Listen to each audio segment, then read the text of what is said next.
हम बिखराव के रास्ते पर नहीं है, हम अलगाव के रास्ते पर नहीं है, हम विकास के रास्ते बहुत शुक्रिया। मैं आईपी सिंह जी को आमंत्रित करता हूं, समाजवादी पार्टी के राष्ट्रीय प्रवक्ता हैं। आईपी सिंह जी शुक्रिया। तो इंडिया अलायंस तो बन गया, अब आपके नए पार्टनर का नाम है कांग्रेस। क्या उनके साथ आप सीट शेयरिंग के लिए, उनके साथ समझौते के लिए और उनके साथ बैठकर गठबंधन में सीटों के बंटवारे के लिए तैयार हैं? देखिए 2014 और 2019 और उससे पहले जब जाएंगे 2004 और 2009, ये 4 बड़े चुनाव हुए जिसमें 10 वर्षों तक यूपीए जो थी उसकी सरकार थी। 2024 में 10 वर्ष पूरे हो जाएंगे, मोदी जी की सरकार है। जो वादे, जो नाम एक छोटे से राज्य से आए, कौन जानता था मोदी जी को देश में। लेकिन कालखंड परिस्थितियां ऐसी थीं कि सरकार उन्होंने बनाई। 2019 में आप देखिए किस तरह के ढोंग रचे गए, उसका लाभ मिला। तो सवाल आज ये है कि जो इंडिया गठबंधन है, देश का वोट शेयर आप देखेंगे तो 67% जो स्कैटर्ड वोट बैंक था वो यूनाइट हुआ है। बौखलाहट क्यों है?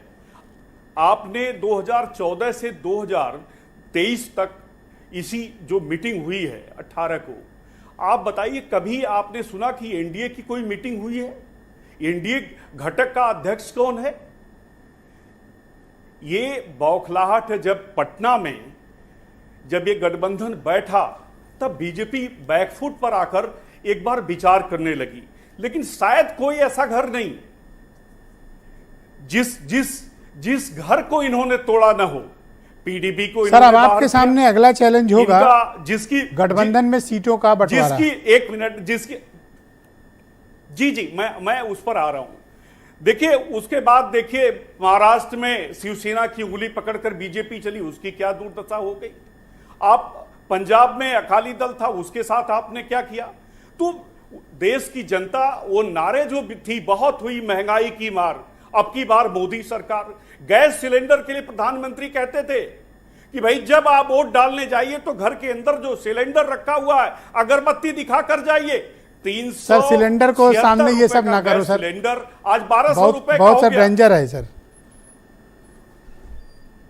उसके बाद जिस ओम प्रकाश राजभर की बात पर ये ताली ठोक रहे हैं, उस ओम प्रकाश राजभर ने बीजेपी के सीटिंग अध्यक्ष केंद्रीय मंत्री डॉक्टर महेंद्र नाथ पांडे को खुले मन से मां बहन की गालियां दी।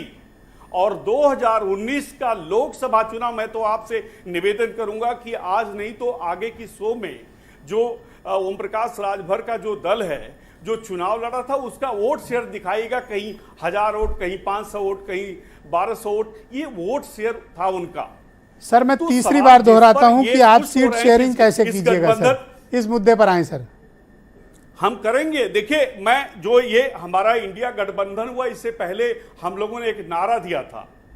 वो नारा था उत्तर प्रदेश प्लस बिहार गई मोदी सरकार।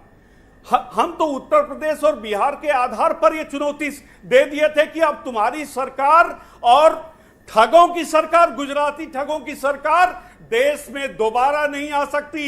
मणिपुर पर घड़ियाली आंसू बहाने वाले प्रधानमंत्री 79 डेज तक, लगभग 3 महीने तक चुप बैठे रहे। थोड़ा तार्किक बात कर लेते हैं। आप तो अपना मतलब एक लगाए पड़े हैं। सुन तो लीजिए, सीट शेयरिंग कैसे करोगे ये बताओ जरा, दर्शकों की ये दिलचस्पी है। आपने बोल लिया, अपनी बात कह ली, एजेंडा रख लिया, आप बताओ सीट कैसे बांटोगे। मैं श्री अनिल दुबे जी बैठे हुए हैं, कांग्रेस के मित्र भी बैठे हुए हैं। कांग्रेस से हमारे माननीय राष्ट्रीय अध्यक्ष जी ने कहा कि बड़े दिल से कांग्रेस आए। अब और बड़े दिल से आए देश में अभी भी आप ऐंठ रहे हो कि आए कांग्रेस। तो जी आप कह रहे हो आए कांग्रेस। गठबंधन में है, हम सब एक साथ बैठ चुके हैं और तीसरी जो बैठक होगी, और हम कह रहे हैं कि हमारे पास नीतीश कुमार जैसा बड़ा चेहरा है। मोदी जी तो 3 बार के मुख्यमंत्री थे, उनके ऊपर तमाम दाग ही दाग थे। उसके बाद अच्छा मैं एक चीज और आपसे कहना चाहता हूं, सुनिए आईपी सिंह जी, जब नीतीश कुमार का आप राजभर को मुद्दा बना रहे हैं ना, पटेल नीतीश कुमार वो पटेल नीतीश कुमार पिछड़े वर्ग से आते हैं। सर आप साहित्य में पूर्वी पिछड़े वर्ग टाइटिल का को जोड़ लो, वोट शेयर मुझे कोई उत्तर एतराज प्रदेश नहीं है। में 11.3% हाँ तो है। आप सुनो ना मेरी बात, आप राजभर को मुद्दा बना रहे हो ना। राजभर चाहे बीजेपी से मारपीट करें, गाली गलौज करें, बाल पकड़ के एक दूसरे को मारें, मुक्का चलाएं, पर ये भाई हैं आपस में, ये झगड़ा के बाद में घर पे फिर इकट्ठे हो जाते हैं। आप नाहक परेशान होते हैं सर। ये तो मुख्यमंत्री जी को भीख मंगवा रहे थे और अपने माता पिता को भी नहीं छोड़ा। उन्होंने एक बयान में अभी धन्यवाद सर। तो फिर लिया क्यों था अगर इतने बुरे थे तो? बीजेपी में शामिल तब हो तो गया सर गले लगाए तो असली थे। माता पिता की संतान नहीं। धन्यवाद मैं सर। क्या कह सकता हूं।